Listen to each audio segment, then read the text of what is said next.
Welcome to Swaraj news.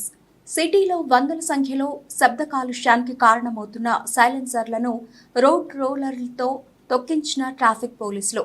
Hanumakonda జిల్లాలో శబ్ద కాలుష్యానికి కారణమవుతున్న సామాన్య ప్రజలకు ఇబ్బంది కలిగించే విధంగా మోటార్ వాహనాల కంపెనీల నుండి వచ్చే సైలెన్సర్ కాకుండా అధిక శబ్దాన్ని ఇచ్చే సైలెన్సర్లను బిగించుకున్నటువంటి వాహనాలను గుర్తించి వాటిని స్వాధీనపరుచుకుని సిపి ఆదేశాల మేరకు హనుమకొండలోని హెడ్ క్వార్టర్ ఎదురుగా రోడ్డుపై పెట్టి రోడ్డు రోలర్తో తొక్కించడం జరిగింది.